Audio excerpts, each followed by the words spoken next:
साथियों, स्वागत है आपका self study classes with Sumit Jain YouTube channel में। तो सभी साथियों आ जाएं और वीडियो को एक बार लाइक कर दें, ठीक है।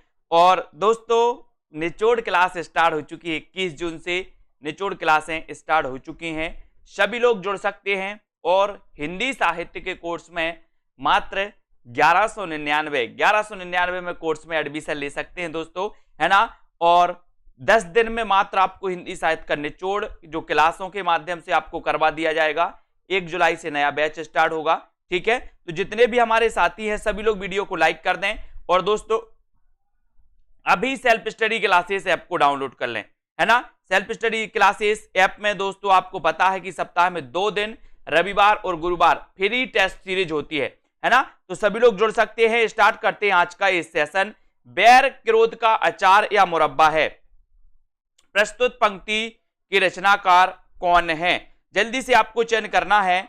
बैर क्रोध का अचार या मुरब्बा है, प्रस्तुत पंक्ति के रचनाकार कौन है। सभी लोग बताएंगे, सभी लोग बताएं। बैर क्रोध का अचार या मुरब्बा है, प्रस्तुत पंक्ति के रचनाकार कौन है। प्रस्तुत पंक्ति के रचनाकार कौन है ये आपको चयन करना है। भारतेंदु हरिश्चंद्र हैं, मुक्तिबोध हैं, रामचंद्र शुक्ल हैं या फिर हजारी प्रसाद द्विवेदी हैं। इनमें से आपको जल्दी से चयन करना है। ये कई बार क्वेश्चन पूछा गया है दोस्तों, कई बार ये प्रश्न आ चुका है। अब आपको बताना है यहां पर। लो बैर, और सभी लोगों ने आंसर बताया है कि सर जो ये कथन है बैर क्रोध का अचार या मुरब्बा है, ये जो पंक्ति है इसके जो रचनाकार माने जाते हैं वो माने जाते हैं दोस्तों कौन, रामचंद्र शुक्ल। यानी कि आपका जो सी नंबर है तो कई बार क्वेश्चन आया है, कई बार आया है और दोस्तों आगे आएगा भी। अगला क्वेश्चन है, 2.5 अक्षर प्रेम के पढ़े सो पंडित होए, ये पंक्ति किसकी है। आपने पढ़ा है ना कि पोती पढ़ पढ़ जगमुआ पंडित भया न कोई, और 2.5 अक्षर प्रेम के पढ़े सो पंडित होई, मीराबाई, कबीरदास, जायसी या फिर तुलसीदास। 2.5 अक्षर प्रेम के पढ़े सो पंडित होए, प्रस्तुत पंक्ति के रचयिता कौन माने जाते हैं, कौन माने जाते हैं। और बिल्कुल सही आंसर आ गया है, वो माने जाते हैं दोस्तों कबीरदास, ठीक है। बी नंबर जिन्होंने भी बताया है उनका आंसर बिल्कुल सही है, राइट आंसर है वी, वेरी गुड। नेक्स्ट प्रश्न है, नेक्स्ट प्रश्न है दोस्तों आपका, वही मनुष्य है जो मनुष्य के लिए मरे, है ना। इस कथन के ये जो कथन है ये कथन किसका है। वही मनुष्य है जो मनुष्य के लिए मरे, ऐसे कथन कई बार आपसे पूछे जाते हैं। ये कथन किसका है, जगदीश गुप्त का है, बाल मुकुंद गुप्त का है, मैथिली शरण गुप्त का है या फिर सियाराम शरण गुप्त का है। ऊपर से देखो गुप्त गुप्त सब दिख रहे हैं आपको। अब गुप्त गुप्त दिख रहे हैं तो गुप्त गुप्त रूप से आपको उत्तर बताना है कि वही मनुष्य है जो मनुष्य के लिए मरे, इस कथन के रचयिता कौन है ये आपको बताना है। प्रश्न क्रमांक 99 का उत्तर आपको बताना है और 99 में आपका बिल्कुल सही आंसर हो जाएगा। वो आंसर है दोस्तों मैथिली शरण गुप्त, यानी कि सी नंबर आपका बिल्कुल सही होगा, है ना। वही मनुष्य जो मनुष्य के लिए मेरे, ये जो कथन है वो मैथिली शरण गुप्त का है, सी आपका बिल्कुल सही आंसर, ठीक है। अगले क्वेश्चन की ओर बढ़ते हैं। कौन सा प्रबंध काव्य है, कौन सा प्रबंध काव्य है। प्रबंध काव्य आपको बताना है। रामचरितमानस है, आंसू, एक कंठ बिस्पाई या फिर दोस्तों बिहारी रत्नाकर, है ना। कौन सा प्रबंध काव्य माना जाता है। इतना सरल क्वेश्चन आपसे पूछा गया, बताइए कौन सा माना जाता है प्रबंध काव्य।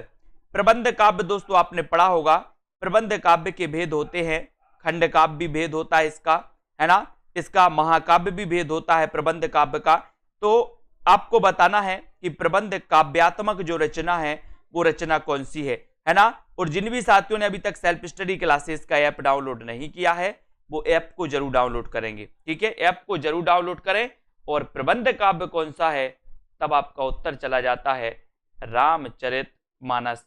रामचरितमानस यानी कि आपका जो 1 नंबर है, ये नंबर है वो बिल्कुल सही है, ये नंबर आपका राइट आंसर चला जाता। आत्मजयी के रचयिता कौन है दोस्तों।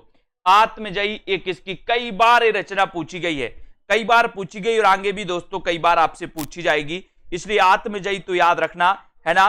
और आज अपन ने पैड क्लास में भी दोस्तों इसके बारे में पढ़ा था, इस रचना के बारे में पढ़ा था, है ना। और आत्मजयी के जो रचनाकार माने जाते हैं वो कौन माने जाते हैं, इसका उत्तर आपको बताना है। कौन माने जाते हैं? श्रीकांत वर्मा है क्या, नरेश मेहता जी, कुंवर नारायण या फिर मुक्तिबोध? आत्मजयी के रचनाकार कौन है? और दोस्तों जो आत्मजयी के रचनाकार हैं उनका जन्म भी आपको बताना है कि उनका जन्म कब हुआ था। जन्म आपको चयन करना है कि उनका जन्म कब हुआ था, वो भी आपको बताना है। और आत्मजयी के रचनाकार आपने कुंवर नारायण बता दिया, है ना, कुंवर नारायण आपने बता दिया। सी नंबर आपका बिल्कुल सही होगा। इनका जन्म भी आपको कमेंट में लिखना है कि कुंवर नारायण का जन्म कब हुआ, कुंवर नारायण का जन्म कब हुआ, ये आपको चयन करना है। सी नंबर आपका बिल्कुल सही हो जाएगा। ठीक है, बहुत बढ़िया। अगला क्वेश्चन देख लो, चांद का मोह टेढ़ा काव्य के रचयिता कौन है? चांद का मोह टेढ़ा काव्य की रचनाकार कौन है? भारतेंदु हरिश्चंद्र है, भवानी प्रसाद मिश्र है, मुक्तिबोध है, या फिर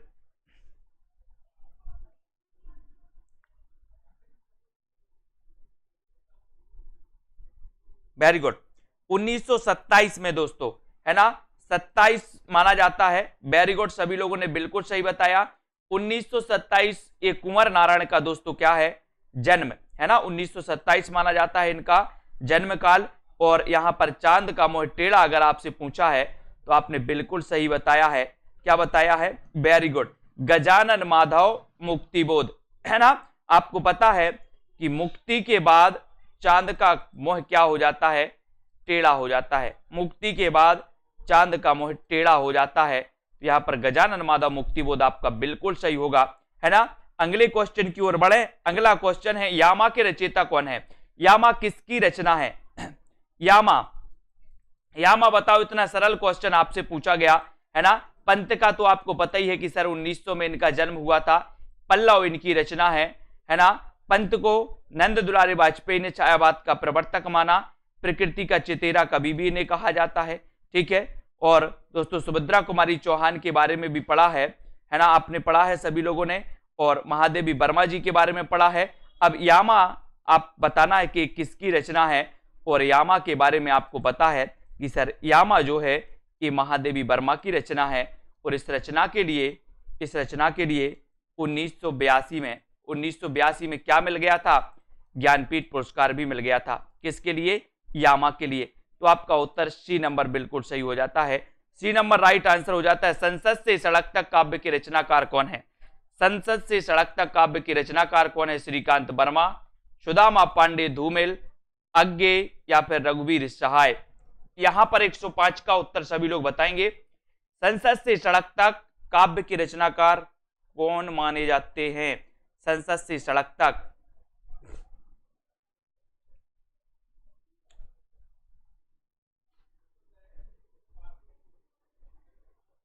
संसद से सड़क तक और संसद से सड़क तक, ये तो लगभग सभी लोगों को पता है कि सर ये जो रचना है वो सुदामा पांडे धूमिल की है। किसकी रचना है? धूमिल की। कभी कभी ऐसा भी आता है धूमिल बस लिखा रहता है, आपसे पूछा जाता है कि धूमिल का पूरा नाम क्या है, तो धूमिल का पूरा नाम है सुदामा पांडे धूमिल, है ना। और संसद से सड़क तक के रचनाकार कौन है? तो सुदामा पांडे धूमिल आपका बिल्कुल सही हो जाएगा।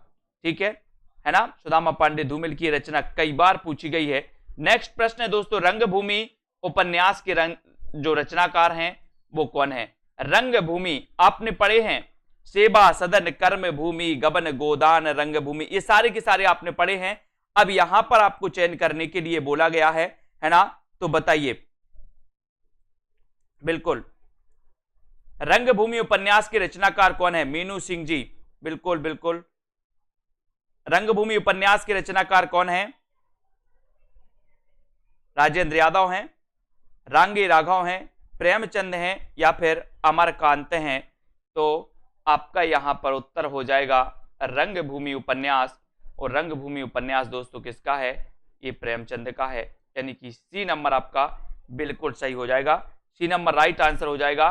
प्रभु जी तुम चंदन हम पानी, जाकी अंग अंग वास समानी, ये जो पंक्ति है इस पंक्ति के रचनाकार कौन है? इस पंक्ति के रचनाकार कौन है? रैदास, मलूकदास, गुरु नानक या फिर कबीरदास। प्रभु जी तुम चंदन हम पानी, जाकी अंग अंग वास समानी। इस पंक्ति के रचनाकार कौन है? इस पंक्ति के रचनाकार कौन माने जाते हैं? इसका आंसर आपको बताना। 107 का उत्तर सभी लोग बताएंगे। प्रभु जी तुम चंदन हम पानी, है ना, जाकी अंग अंग बास समानी। और राइट आंसर आपने बताया है कि सर ये जो पंक्ति है ये रैदास की पंक्ति है दोस्तों, है ना। और आपको पता है कि मीराबाई के जो गुरु माने जाते हैं वो कौन माने जाते हैं? रैदास, है ना, रैदास माने जाते हैं। ये नंबर आपका बिल्कुल सही है ना। यहां पर आते जाकी रही भावना जैसी, प्रभु मूरत देखी तिन तैसी। प्रस्तुत पंक्ति के रचयिता कौन है? ये आप लोग कई बार पढ़ते हैं कि जाकी रही भावना जैसी, प्रभु मूरत देखी तिन तैसी। प्रस्तुत पंक्ति के रचनाकार कौन है? सूरदास है, मीराबाई हैं या फिर तुलसीदास? जल्दी से बताओ। या फिर गिरधर हैं? सभी लोग चयन करेंगे। जाकी रही भावना जैसी, प्रभु मूरत देखी तिन तैसी। ये जो पंक्ति है इस पंक्ति के रचनाकार कौन माने जाते हैं? और आपने बिल्कुल सही आंसर बताया है कि सर ये जो पंक्ति है ये पंक्ति है ना, लोक मंगल के कवि तुलसीदास की। ठीक है, वेरी गुड आंसर, तुलसीदास आपका राइट है। प्रेम पच्चीसी कहानी संग्रह की रचनाकार कौन है? प्रेम पच्चीसी एक कहानी संग्रह की रचनाकार कौन है? प्रेम पच्चीसी, प्रेम पच्चीसी कहानी संग्रह, इसकी रचना किसने की है? प्रेमचंद ने की है, जयशंकर प्रसाद ने की है अज्ञे, या फिर यशपाल ने की है? प्रेम पच्चीसी कहानी संग्रह आपको बताना है इसके रचनाकार कौन है? प्रेम पच्चीसी कहानी संग्रह के रचनाकार आपको चयन करना है। वीडियो को एक बार लाइक जरूर करते रहिए और अपने मित्रों तक एक बार शेयर करते रहिए। ऐसे क्वेश्चनों को आपको पकड़ना है और आपका बिल्कुल सही आंसर हो जाएगा दोस्तों कि प्रेम पच्चीसी जो रचना है प्रेम से प्रेमचंद, किसकी है? प्रेमचंद, है ना। और आपको पता है कि प्रेमचंद को कलम का सिपाही कहा जाता है। कलम का सिपाही, प्रेमचंद के बारे में पढ़ा है। इनकी पत्नी का नाम क्या था? शिवरानी देवी। और शिवरानी देवी ने एक जीवनी लिखी थी। कौन सी जीवनी लिखी थी? प्रेमचंद घर में, प्रेमचंद घर में। ठीक है, तो ये भी अपन को याद करना है। नेक्स्ट क्वेश्चन आपका आ जाता है, अगला क्वेश्चन है दोस्तों यहां पर कि ज्ञानपीठ पुरस्कार किस क्षेत्र में श्रेष्ठ कार्य के लिए दिया जाता है। साथ ही एक क्वेश्चन और है कि दोस्तों ये हिंदी में कितनी रचनाओं के लिए मिला है, ये भी आपको बताना है। ज्ञानपीठ पुरस्कार किस क्षेत्र में सर्वश्रेष्ठ कार्य के लिए दिया जाता है और ये कितनी रचनाओं के लिए मिला है दोस्तों ज्ञानपीठ पुरस्कार हिंदी में? बताइए। सिनेमा के क्षेत्र में दिया जाता है, विज्ञान के क्षेत्र में, समाज सेवा के क्षेत्र में, या फिर साहित्य के क्षेत्र में? तो क्वेश्चन तो आपको पता चल ही गया है क्योंकि आप ज्ञानपीठ पुरस्कार तो पढ़ते ही हैं कि सर ये ज्ञानपीठ जो पुरस्कार है ये पुरस्कार साहित्य के क्षेत्र में दिया जाता है। लेकिन क्वेश्चन एक और आ गया है आपके सामने और वो क्वेश्चन ये है कि ये दोस्तों किस क्षेत्र में श्रेष्ठ कार्य के लिए दिया जाता है? ये तो आपका हो गया कितनी रचनाओं के लिए ये मिला है हिंदी में। और बहुत बढ़िया आंसर आया है कि सर ये 4 रचनाओं के लिए मिला है, केवल 4 रचनाओं के लिए मिला है। उनमें भी दोस्तों एक कवित्री हैं और कवित्री कौन है? महादेवी वर्मा, है ना। एकमात्र ऐसी कवित्री हैं जिन्हें किसी रचना के लिए ज्ञानपीठ पुरस्कार मिला है। एकमात्र ऐसी कवित्री हैं जिन्हें किसी रचना के लिए ज्ञानपीठ पुरस्कार मिला है। ये भी आपको याद रखना है। ठीक है, अगला क्वेश्चन आपको बताना है प्रेम सागर के लेखक कौन है? 111 का आंसर बताएंगे। प्रेम सागर के रचनाकार कौन है? प्रेम सागर के लेखक कौन है? तो बताते हैं कौन कौन कंफ्यूज हो रहा है इसमें। हालांकि सबको पता है, क्वेश्चन कई बार आया है इसलिए सभी को पता है और अच्छा क्वेश्चन है कि सर जो प्रेम सागर है इसके लेखक हैं कौन? प्रेमचंद है क्या? प्रेमचंद तो नहीं है प्रेम सागर के, नहीं है ना। कौन है? लल्लू लाल हैं। और बी नंबर आपका लल्लू लाल बिल्कुल सही हो जाएगा। प्रेम सागर के लेखक लल्लू लाल हैं। लल्लू लाल बी नंबर आपका राइट आंसर है। नेक्स्ट क्वेश्चन है तुलसीदास अपनी रचनाओं में किसका वर्णन किया है? तुलसीदास ने अपनी रचनाओं में किसका वर्णन किया है? तुलसीदास ने शिव का, कृष्ण का, राम का या फिर विष्णु का? जो मूल रूप से आपको बताना है कि तुलसीदास ने किस अपनी रचनाओं में किसका वर्णन किया है ना, और ये किस काव्य धारा के कवि थे, ये भी आपको चयन करना है। ठीक है, तो यहां पर जल्दी से बताओ 112 का आंसर, तुलसीदास ने अपनी रचनाओं में किसका वर्णन किया है? सभी लोग आंसर बताएंगे और उत्तर आपका चला जाता है दोस्तों कि जो तुलसीदास हैं इन्होंने अपनी रचनाओं में जो वर्णन किया है वो वर्णन किया है राम, है ना, रचनाओं में राम का वर्णन किया है, और उत्तर आपका सी बिल्कुल सही है। सी नंबर आपका बिल्कुल सही है, सी आपका राइट आंसर हो जाता है। नेक्स्ट क्वेश्चन है, त्यागपत्र उपन्यास किसकी रचना है? त्यागपत्र उपन्यास किसकी रचना है? ये त्यागपत्र उपन्यास आपको बताना है, प्रेमचंद की है, जैनेन्द्र कुमार की है, अज्ञे की, या फिर रेणु की है? त्यागपत्र उपन्यास किसकी रचना है?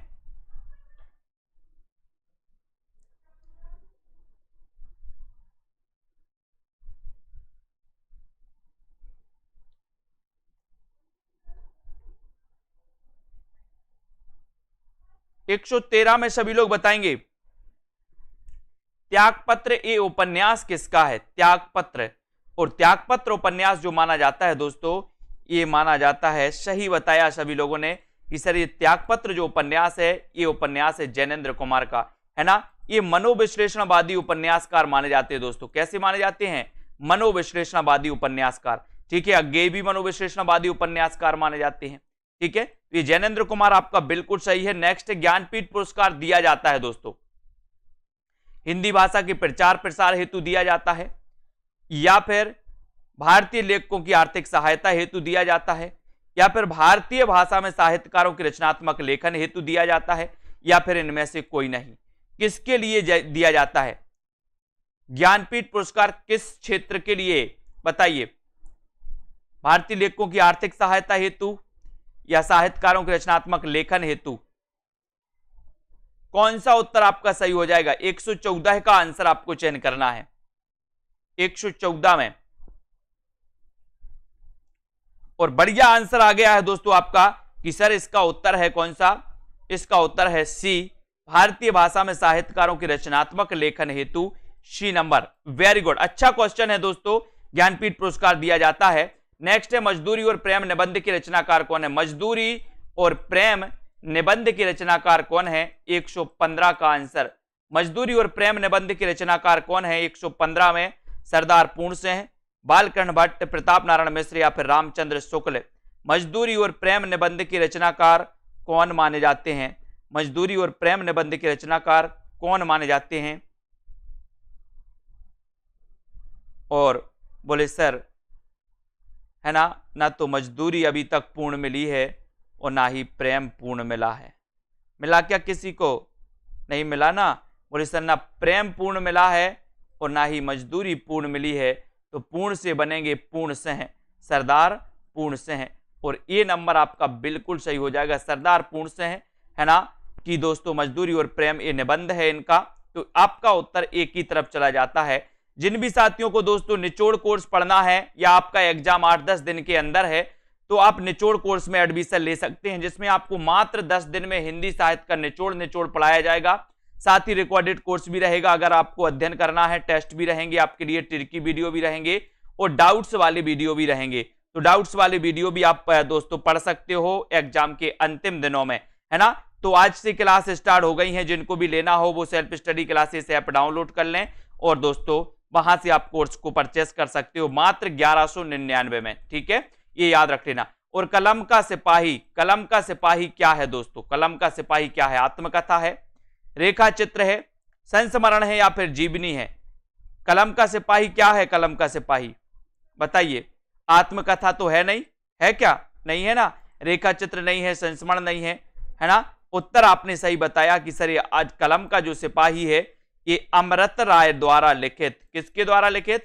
अमृत राय द्वारा रचित लिखित ये क्या है? जीवनी है।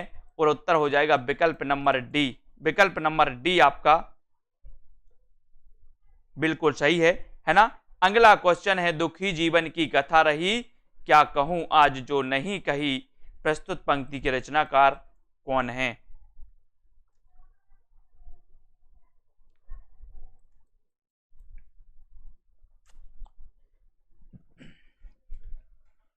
दुखी जीवन की कथा रही, क्या कहूं आज जो नहीं कही। ये जो पंक्ति है, ये पंक्ति किसकी है? महादेवी वर्मा की है क्या? पंत की है? निराला की है? किसकी है? दुखी जीवन की कथा रही, क्या कहूं आज जो नहीं कही। और पता है कि सर ये जो सरोज स्मृति है, सरोज स्मृति आपको पता है क्वेश्चन पूछा जाता है कि निम्न में से बताइए कौन सा हिंदी संसार का सबसे शोक गीत माना जाता है। तो हिंदी संसार का सबसे शोक गीत माना जाता है दोस्तों सरोज स्मृति। और सरोज स्मृति की रचनाकार कौन है? तो निराला जी हैं। और आपको पता है कि निराला जी का जन्म 1997 प्लस 1999, कुछ विद्वान 1999 भी मानते हैं, कुछ विद्वान 1997 भी मानते हैं। ठीक है, तो इसको लेकर के चलना। और दुखी जीवन की कथा रही, क्या कहूं आज जो नहीं कही, ये निराला जी की पंक्ति है। इनका दोस्तों आपको पता है राम की शक्ति पूजा, राम की शक्ति पूजा कई बार पूछा गया। तुलसीदास इनका दोस्तों, तुलसीदास इनका खंड काव्य है ना, ये भी कई बार पूछा गया। ठीक है, तुलसीदास इनकी जो रचना है कई बार पूछी गई, इनको भी अपन को याद करना है। और नेक्स्ट क्वेश्चन आपका आ गया है कि हिंदी की पहली कहानी लेखिका का नाम बताइए। 118 का आंसर बताना है। हिंदी की पहली कहानी लेखिका कौन थी? अच्छा क्वेश्चन है। कौन थी? बंग महिला थी, सत्यवती थी, चंद्रकिरण थी या चंद्रकांता थी? 118 में हिंदी की पहली कहानी लेखिका कौन है? हिंदी की पहली कहानी लेखिका कौन है? 118 में आंसर आपको चयन करना है। हिंदी की पहली कहानी लेखिका का नाम क्या है? और नाम आपने बता दिया कि सर हिंदी की जो पहली कहानी लेखिका है वो लेखिका है कौन सी? बंग महिला। कौन सी हैं? बंग महिला।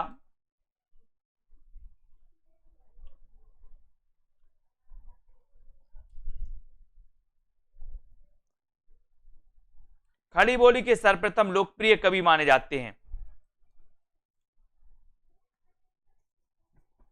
खड़ी बोली के सर्वप्रथम लोकप्रिय कवि कौन माने जाते हैं? रामधारी सिंह दिनकर, सूर्यकांत त्रिपाठी निराला, मैथिली शरण गुप्त, अयोध्या सिंह उपाध्याय, हरिऔध। अगर ऐसा क्वेश्चन आपसे पूछा जाएगा तो आप क्या उत्तर लगाओगे? खड़ी बोली के सर्वप्रथम लोकप्रिय कवि कौन माने जाते हैं? ऐसा क्वेश्चन आपके लिए पूछा गया, बताइए।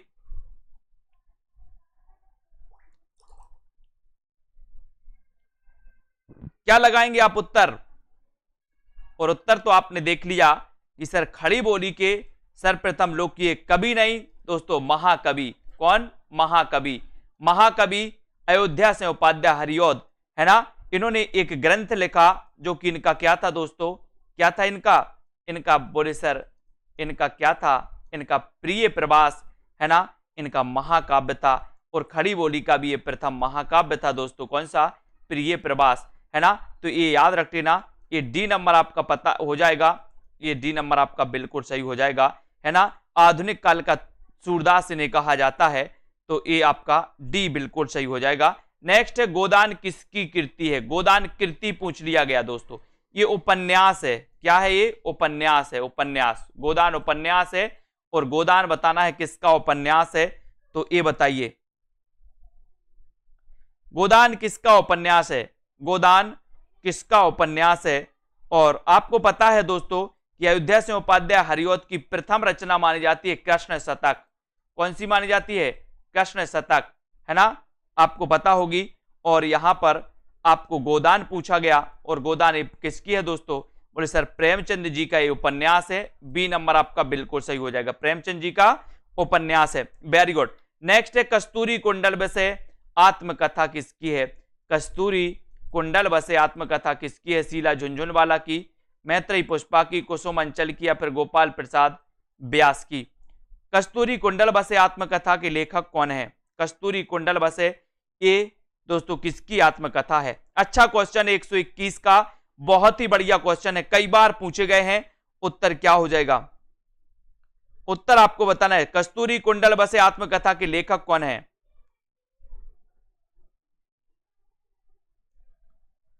प्रश्न क्रमांक 121 और 121 में आपका कस्तूरी कुंडल बसे आपने चयन किया है मैत्रेयी पुष्पा। मैत्रेयी पुष्पा यानी कि आपका जो बी नंबर है मैत्रेयी पुष्पा वो बिल्कुल सही है। ठीक है, कस्तूरी कुंडल बसे आत्मकथा की जो लेखिका है वो है मैत्रेयी पुष्पा, और उत्तर आपका बी नंबर बिल्कुल सही हो जाता है। बी नंबर राइट है। है ना। चरणदास चोर किसकी नाट्य कृति है? चरणदास चोर किसकी नाट्य कृति है? मुद्रा राक्षस, बलराज पंडित, हबीब तनवीर या फिर नाग बोडस। चरणदास चोर ये किसकी नाट्य कृति है? इतना अच्छा क्वेश्चन है। 122 का उत्तर आपको बताना है। 122 का उत्तर सभी लोग बताएंगे। चरणदास चोर किसकी नाट्य कृति है? सभी लोग बताएं। 122 में आपका राइट आंसर क्या हो जाएगा? किसकी नाट्य कृति है चरणदास चोर? और बिल्कुल सही आंसर आ रहा है। बहुत बढ़िया आंसर आया आप लोगों का। वो आंसर है हबीब तनवीर। हबीब तनवीर यानी कि सी नंबर आपका बिल्कुल सही है। चरणदास चोर किसकी नाट्य कृति है? और वो नाट्य कृति है हबीब तनवीर की। Very good. नेक्स्ट है, ज्ञान मार्गी शाखा के कवियों को किस नाम से पुकारा जाता है? किस नाम से पुकारा जाता है? 123 का आंसर। 123 का आंसर, ज्ञान मार्गी शाखा के कवियों को किस नाम से पुकारा जाता है? सिद्ध कवि, नाथपंथी कवि, भक्त कवि, संत कवि। ज्ञान मार्गी शाखा के कवियों को किस नाम से पुकारा जाता है? ज्ञान मार्गी शाखा के कवियों को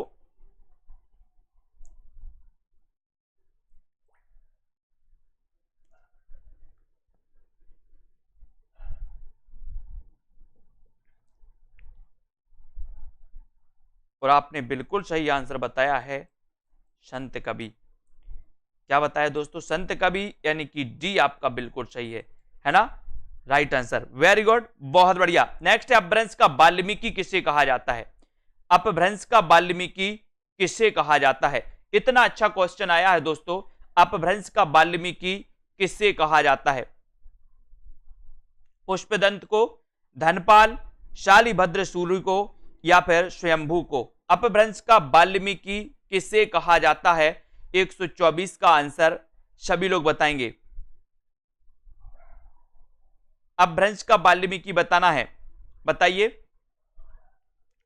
और सेल्फ स्टडी क्लासेस ऐप जरूर डाउनलोड कर लें सभी लोग।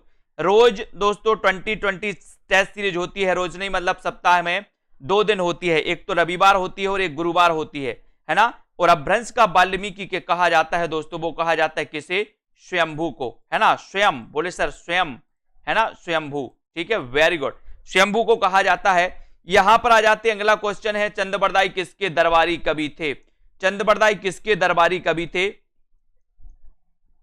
चंद्रबरदाई आपको पता है हिंदी के प्रथम महाकवि, हिंदी के प्रथम महाकवि, ठीक है, हिंदी के प्रथम महाकवि थे दोस्तों चंद्रबरदाई। और आपको पता है कि इन्होंने कौन सा ग्रंथ लिखा था? बोले सर, पृथ्वीराज रासो लिखा था।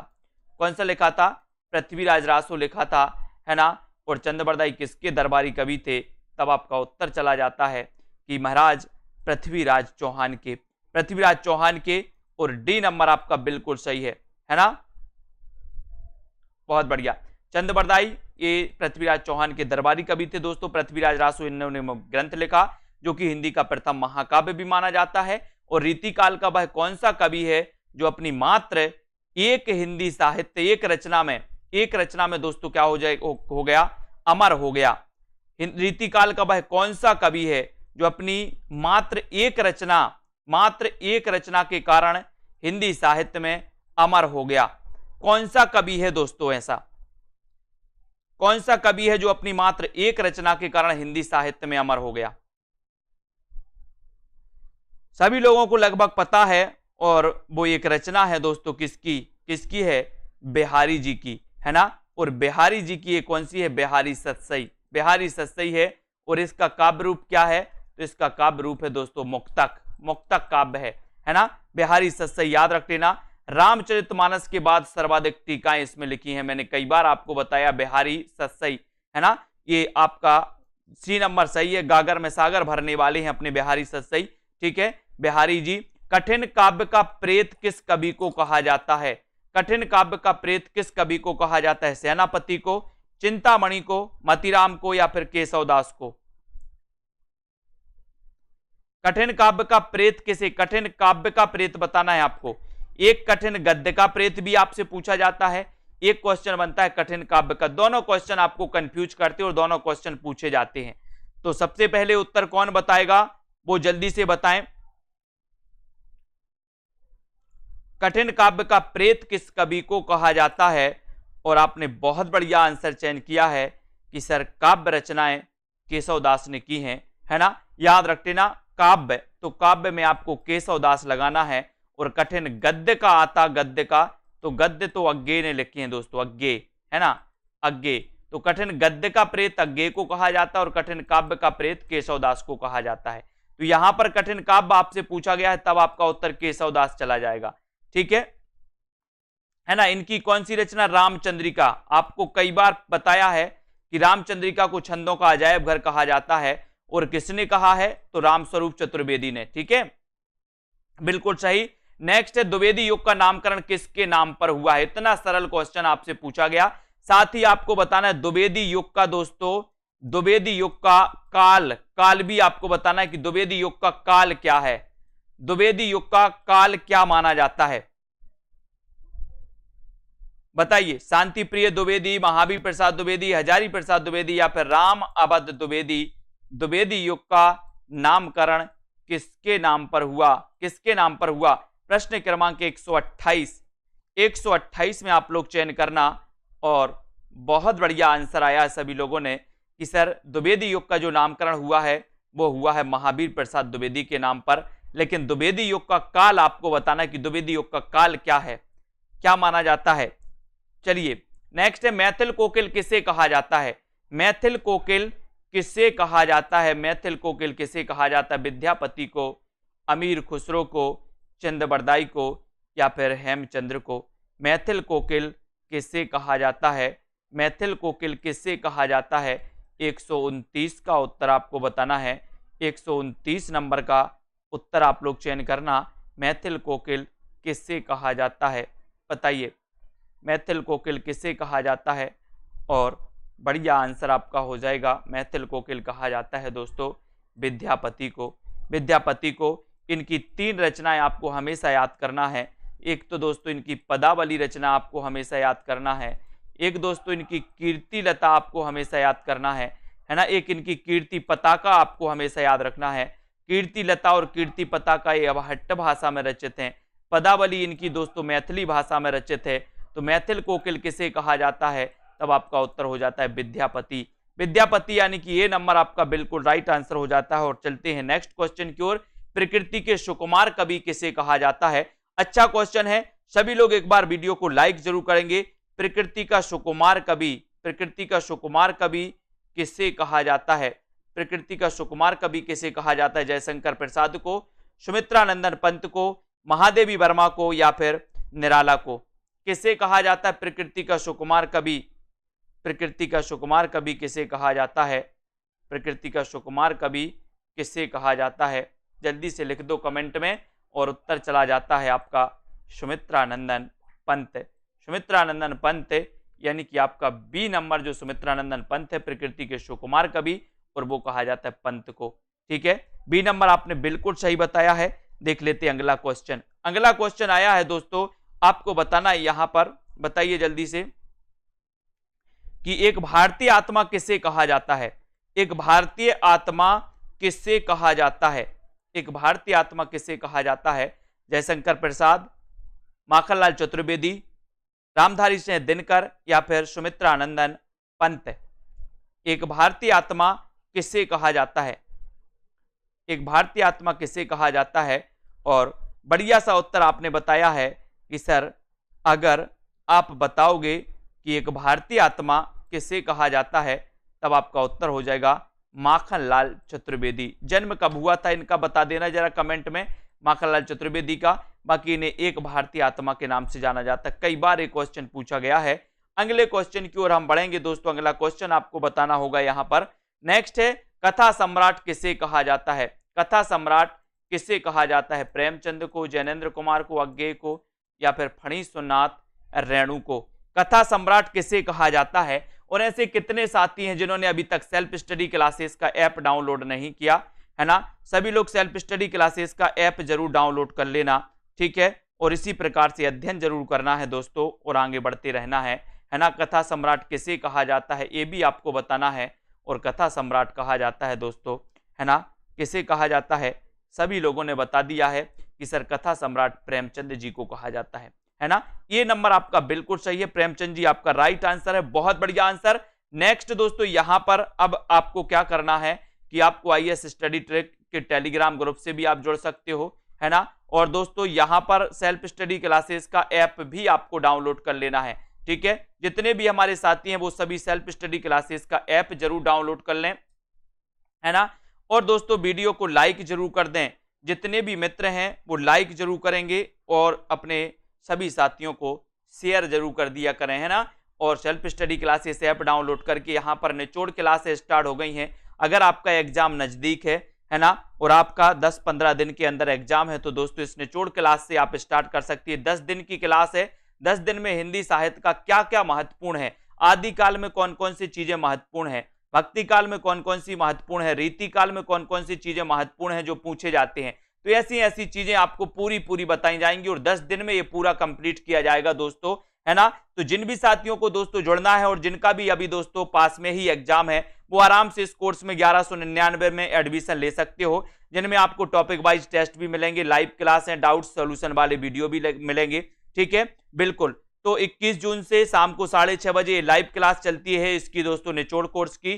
तो सभी साथी जुड़े रहे, सोनिया जी, रश्मि, अर्शदीप जी, रचना जी, ओम प्रकाश, किरण जी, आकांक्षा जी, प्रिया, हरजीत, पूजा जी, रजनी जी, ज्योति जी, दारसू, नीरज जी, प्रिया जी, राकेश, रिया नायक, पूजा जी, शाम पंडित, अनीता जी, प्रिया जी, दारसू जी, है ना, याचना जी और पिंकी जी, रेसू जी, आकाश जी, रीता जी, विजय लक्ष्मी, शशि जी, ऋतु, लवली, ओपी जी, है ना, बहुत बढ़िया, रिया नायक जी, ओम प्रकाश जी, रोमा, दारसू, गीता जी। रोज रात्रि 9 बजे अपनी क्लास होती है, कुछ प्रश्नों पर अपन चर्चा करते हैं, विश्वास मलिक जी, बबीता जी, ठीक है ना, ममता जी, इंदू जी, गीतिका, आस्था, नीतू जी, किरण जी, नितिन जी, ठीक है, अर्शदीप जी और विजय जी, रेखा जी, कमला जी, है ना, बहुत बढ़िया, कुलदीप, हरजी, सरुण जी, वर्षा जी, ठीक है। निराला जी का डाउट्स है, उसमें अलग अलग विद्वान अलग अलग ही मानते हैं, उसमें कुछ 1997 मानते, कुछ 1999। जब विद्वानों ने अलग अलग नहीं कर पाया तो अपन कौन होते हैं फिर, है ना। रश्मि जी, कुलदीप, ममता, बबीता जी, निष्ठा जी, सिमी जी, सुनील, मोहित जी, अनिल कुमार जी, सोनू जी, कुलदीप जी, अरुण जी, मनीषा, नीतू, पूनम जी, ओपी, मनु जी, सभी साथियों को बहुत बहुत धन्यवाद। जुड़े रहें, पूजा वर्मा जी, नीतू जी, गीतिका जी, लीला जी, सीमा, डोली सेठ जी, अनिल जी, मनीषा जी, रश्मि, गिरी जी, दारसू जी, ठीक है। वीडियो को लाइक करें, शेयर करें और दोस्तों इसी प्रकार से बढ़ते रहना है और लगे रहो पढ़ाई में, ठीक है, बहुत बढ़िया, ठीक है, धन्यवाद।